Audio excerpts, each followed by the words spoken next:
Hey aspirants, welcome back to Q Study official YouTube channel. तो स्वागत है आपका इंग्लिश की क्लास में।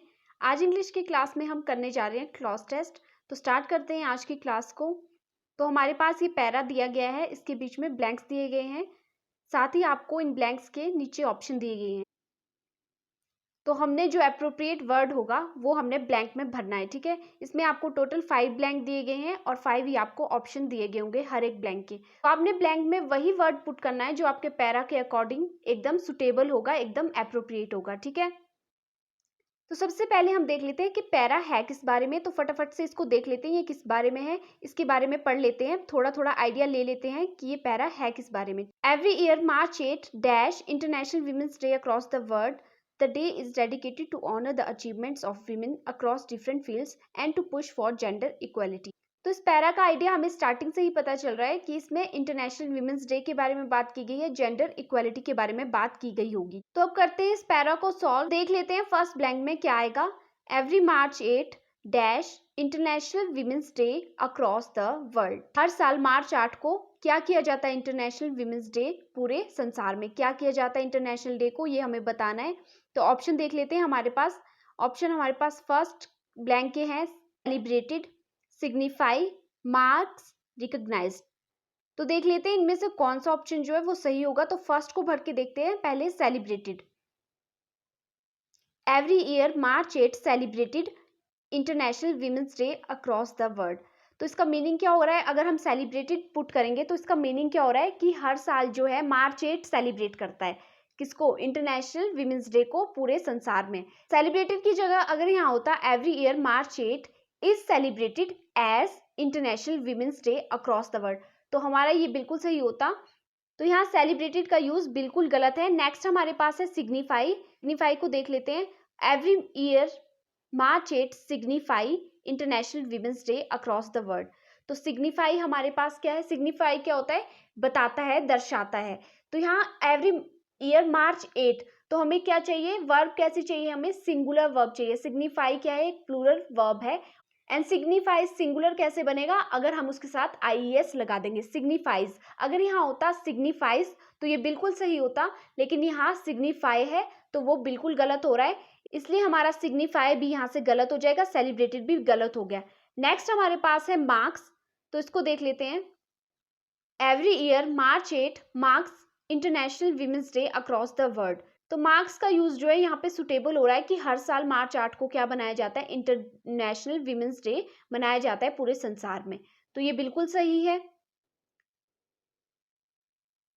तो मार्क्स हमारा यहाँ से बिल्कुल अप्रोप्रिएट वर्ड बन रहा है ब्लैंक में फिट होने के लिए। रिकॉग्नाइज्ड क्यों नहीं होगा, अगर हम यहाँ लिखेंगे कि एवरी ईयर मार्च 8 रिकॉग्नाइज्ड, इसका मतलब है कि मार्च 8 रिकॉग्नाइज कर रहा है। इज रिकॉग्नाइज्ड होता तो यहाँ बिल्कुल सही होता, is recognised as international women's day.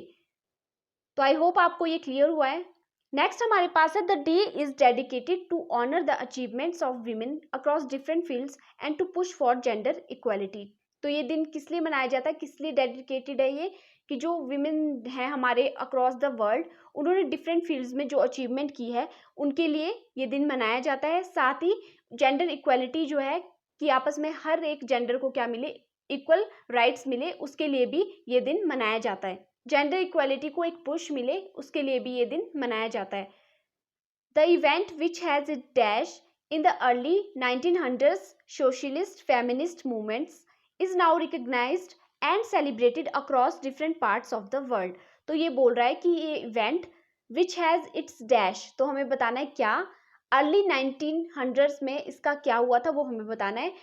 जो सोशलिस्ट फेमिनिस्ट मूवमेंट थी उनको रिकॉग्नाइज किया गया और सेलिब्रेट किया गया पूरे different parts of the world, ठीक है। संसार के अलग अलग जगहों पे ये क्या किया गया, रिकॉग्नाइज किया गया। तो आइए सेकंड ब्लैंक के ऑप्शन देख लेते हैं। तो इसके ऑप्शन है heritage, beginnings, roots, footprints. Heritage का मतलब क्या होता है, हेरिटेज होती है एक विरासत, ठीक है। नेक्स्ट हमारे पास बिगिनिंग्स, बिगिनिंग्स क्या होती है, किसी चीज की शुरुआत, ठीक है, स्टार्टिंग। और रूट्स क्या होती है, किसी चीज का ओरिजिन, ठीक, जड़ कहाँ से है किसी चीज की, ठीक है। नेक्स्ट है फुटप्रिंट्स। तो फुटप्रिंट्स क्या होते हैं, पैरों के निशान। तो आइए देख लेते हैं इनमें से कौन सा ऑप्शन जो है वो सही होगा। तो सेकंड ब्लैंक था हमारा यहाँ पे, the event which has its dash in the early 1900s। तो यहाँ पे देख लेते हैं क्या आएगा। अगर हेरिटेज को पुट करेंगे तो यहाँ पे क्या आएगा, the event which has its heritage in the early 1900s। Heritage word जो है बिल्कुल सूट नहीं हो रहा, हेरिटेज वर्ड यहाँ बिल्कुल फिट नहीं होगा।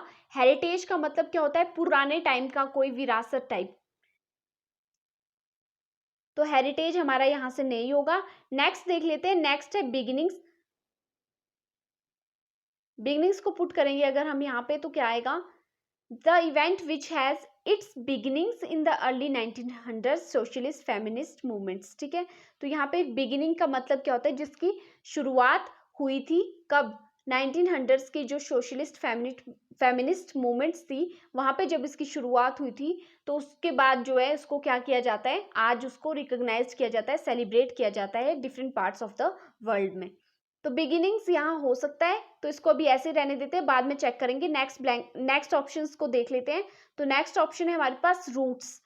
रूट्स भी बिल्कुल हो सकता है। रूट्स क्या होता है, किसी का ओरिजिन, किसी चीज का, ठीक है, कहाँ से उसकी शुरुआत हुई। बिगिनिंग्स का मतलब ही शुरुआत होता है और रूट्स होता है ओरिजिन। ठीक है, कि ओरिजिन कहाँ से हुआ है, कहाँ से जन्म लिया है उस चीज ने। फुटप्रिंट्स जो है बिल्कुल गलत है, क्योंकि पैरों के निशान का कोई मीनिंग यहाँ पे नहीं हो रहा है। नेक्स्ट हमारे पास अब बचते हैं दो ऑप्शन, बिगिनिंग्स एंड रूट्स। ये दोनों वर्ड्स का जो मीनिंग है वो ऑलमोस्ट सेम है, बिल्कुल सेम है। बिगिनिंग्स का मतलब भी शुरुआती होता है, रूट्स भी शुरुआती होते हैं। रूट्स का मतलब होता है जड़, ठीक है, ओरिजिन कहाँ से है। बिगिनिंग्स होता है कहाँ से शुरू करा है। तो इन दोनों में से जो हमारा ब्लैंक 2 में आएगा वो हमने देखना है पैरा के अकॉर्डिंग। ठीक है, तो अप्रोप्रिएट वर्ड बिगिनिंग्स और रूट्स में से जो अप्रोप्रिएट वर्ड हमें लग रहा है वो है रूट्स। ठीक है, उस इवेंट की जो जड़ थी वो कहाँ से, 1900s के जो सोशलिस्ट फेमिनिस्ट मूवमेंट्स थी वहां से उसकी जड़ थी। ठीक है, वो उसका ओरिजिन था और उसके बाद उसको रिकग्नाइजेशन मिला और सेलिब्रेट किया गया पूरे वर्ल्ड में। नेक्स्ट देख लेते हैं third blank, the global day celebrates the social, economic, cultural and political achievements of women, celebrated annually on March 8th. The theme for this year was choose to challenge, which dash how we can all choose to challenge inequality and gender bias. तो यहाँ पे ये बोल रहा है कि जो ये ग्लोबल डे है, ठीक है, पूरे विश्व में जो मनाया जाता है वो क्या सेलिब्रेट करता है, जो औरतों ने सामाजिक, ठीक है, इकोनॉमिक और कल्चरल पॉलिटिकल अचीवमेंट्स ली हैं उसके लिए ये दिन मनाया जाता है। कब मनाया जाता है, मार्च 8 को ये मनाया जाता है। इस साल के लिए इसकी थीम थी choose to challenge, which dash how we can all choose to challenge inequality and gender bias. ठीक है, जिसको हम क्या कर सकते हैं वो हमें बताना है कि हम कैसे जो है वो चूज कर सकते हैं, चैलेंज करना है हमने इनइक्वालिटी, जो असमानता है, और जो जेंडर बाइस है और जो जेंडर की इक्वालिटी होती है उसको हमने चैलेंज करना है। तो हमें देखना है अब थर्ड ब्लैंक में क्या आएगा। तो थर्ड ब्लैंक के ऑप्शन देख लेते हैं। फर्स्ट हमारे पास है सिलेक्ट, फर्स्ट हमारे पास है एम्फेसाइजेस। एम्फेसाइजेस क्या होता है, किसी पे जोर डालना, किसी पे स्ट्रेस डालना। ठीक है, हाईलाइट क्या होता है, हाईलाइट होता है किसी चीज को स्पेशल अटेंशन देना। ठीक है, हाईलाइट भी एक तरह का एम्फेसाइज ही होता है। नेक्स्ट हमारे पास है कन्वे। कन्वे क्या होता है, जैसे किसी को एक चीज कन्वे कर देना, जैसे मैसेज कन्वे कर देना। ठीक है, नेक्स्ट हमारे पास है पोर्ट्रे। पोर्ट्रे क्या होता है, किसी चीज को डिपिक्ट करना। ठीक है, किसी का रिप्रेजेंटेशन करना, किसी चीज को डिस्क्राइब करना। तो देख लेते हैं इन चारों वर्ड्स में से अब कौन सा अप्रोप्रिएट वर्ड होगा हमारा थर्ड ब्लैंक के लिए। The theme for this year was choose to challenge, which dash how we can all choose to challenge inequality and gender bias. ठीक है, तो इस साल के लिए थीम थी choose to challenge, which, first को देख लेते हैं, विच एम्फेसाइजेस। तो एम्फेसाइजेस वर्ड जो है बिल्कुल अप्रोप्रिएट फिट होगा यहाँ पे। ठीक है, तो इसे भी ऐसे रहने देते हैं। नेक्स्ट हमारे पास है हाईलाइट। तो हाईलाइट का मीनिंग भी वही होता है, तो हाईलाइट भी यहाँ हो सकता है। तो कन्वे वर्ड भी जो है यहाँ पे हो सकता है। ठीक है, नेक्स्ट हमारे पास है पोर्ट्रे। तो वो पोर्ट्रे नहीं कर रहा है, डिस्क्राइब नहीं कर रही है, ये थीम डिस्क्राइब नहीं कर रही है, तो पोर्ट्रे नहीं होगा, क्योंकि ये जो थीम है वो डिस्क्राइब नहीं कर रही है कि हमें क्या करना चाहिए, चूज टू चैलेंज। तो इस पैरा के अकॉर्डिंग एम्फेसाइज वर्ड हमारा हो सकता है, हाईलाइट हो सकता है, कन्वे हो सकता है, पोर्ट्रे नहीं होगा। तो अब हमें देखना है इन तीनों में से एप्रोप्रिएट वर्ड कौन सा है। ठीक है, पैरा को, तो अगर हम इस पैरा को पढ़ें, इस सेंटेंस को पढ़ें, तो हमें जो एप्रोप्रिएट वर्ड लग रहा है वो होगा एम्फेसाइज।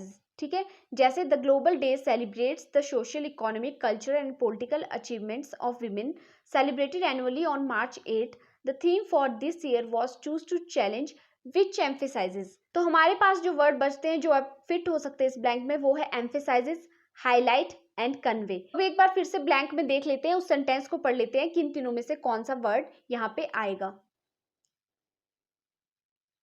तो ये था हमारा blank. The global day celebrates the social, economic, culture and political achievements of women, celebrated annually on March 8। The theme for this year was choose to challenge which. तो फर्स्ट वर्ड था हमारे पास emphasises, विच emphasises, बिल्कुल सही हो रहा है। Choose to challenge हमारे पास एक सिंगुलर नाउन है, और वर्ब कैसी आएगी उसके बाद, सिंगुलर वर्ब आएगी। तो एम्फेसाइजेस हमारे पास सिंगुलर वर्ब था। तो यहाँ पे देखिए हमारे पास जो यहाँ पे था हाईलाइट, वो क्या है, सिंगुलर नहीं है, ये क्या है, प्लूरल है। कन्वे भी क्या है हमारे पास, प्लूरल है, तो ये भी नहीं होगा। अगर कन्वेज होता और हाईलाइट्स होता तो ये एप्रोप्रिएट फिट होता, ठीक है। इसलिए यहाँ पे हाईलाइट और कन्वे बिल्कुल गलत होते हैं। हमारा एप्रोप्रिएट आंसर जो यहाँ से बन रहा है वो है एम्फेसाइजेस। तो आई होप आपको ये चीज क्लियर हुई है। तो फोर्थ के ऑप्शन जो है मैंने आपको यहीं पे प्रोवाइड कर दिए हैं, क्योंकि ये मैं ऐड करना भूल गई थी स्लाइड में। तो देखिए, over the years women have managed to break many dash and make a place for themself in the male dominated society. तो यहाँ पे बोल रहा है इतने सालों में औरतों ने क्या किया है, मैनेज किया है टू ब्रेक मैनी डैश, तो हमें बताना है उन्होंने क्या तोड़े हैं बहुत से, and make a place for themself in the male dominated society, और अपने लिए एक जगह बनाई है सोसाइटी में, जो सोसाइटी कैसी है, मेल डोमिनेंट है, जिसमें मेल जो है वो एक डोमिनेटिंग पोजिशन पे है, ठीक है। तो ऑप्शन है हमारे पास फर्स्ट, फॉर्म्स।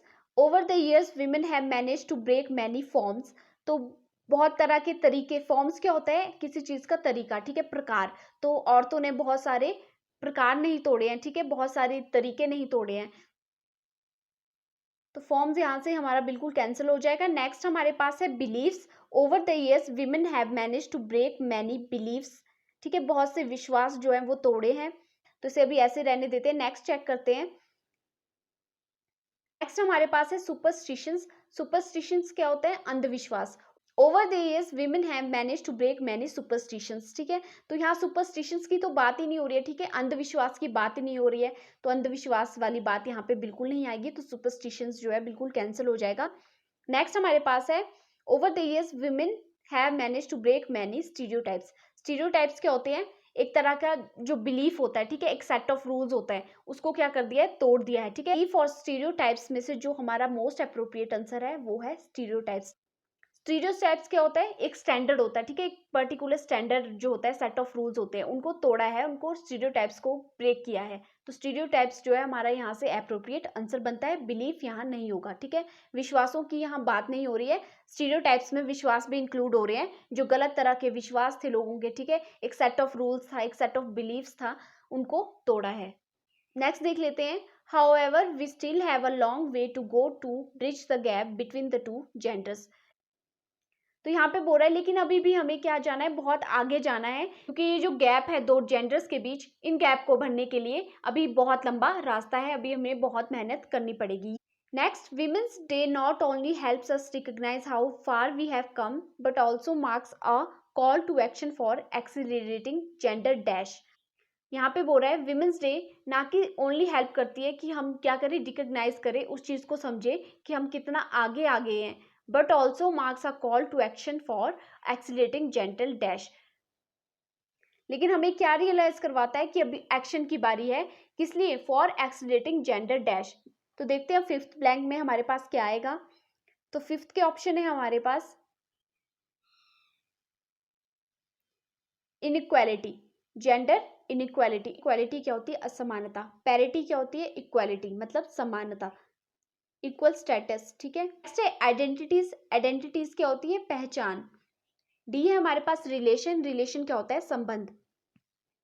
तो देख लेते हैं कौन सा एप्रोप्रिएट है इनमें से।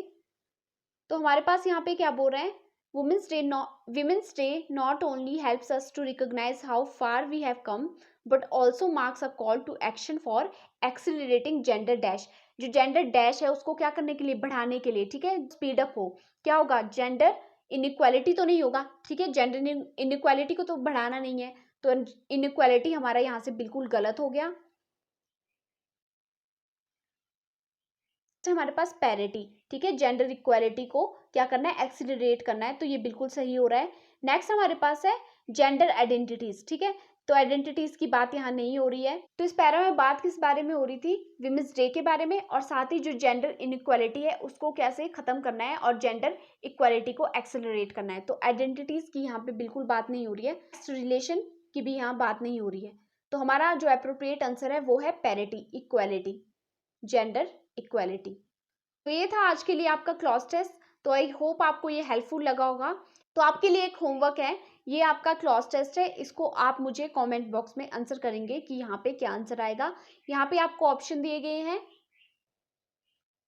फर्स्ट का ऑप्शन ये दिए गए हैं, सेकंड के ऑप्शन दिए गए हैं, थर्ड के ऑप्शन दिए गए हैं आपको, एंड फोर्थ के ऑप्शन दिए गए हैं। तो आपको ये क्लॉज टेस्ट जो है वो सॉल्व करना है, ये आपका होमवर्क है। तो आई होप आपको आज का सेशन हेल्पफुल लगा होगा। अगर वीडियो अच्छी लगी है तो इसे लाइक कर दीजिएगा, चैनल को सब्सक्राइब कर दीजिएगा। Thank you so much for watching.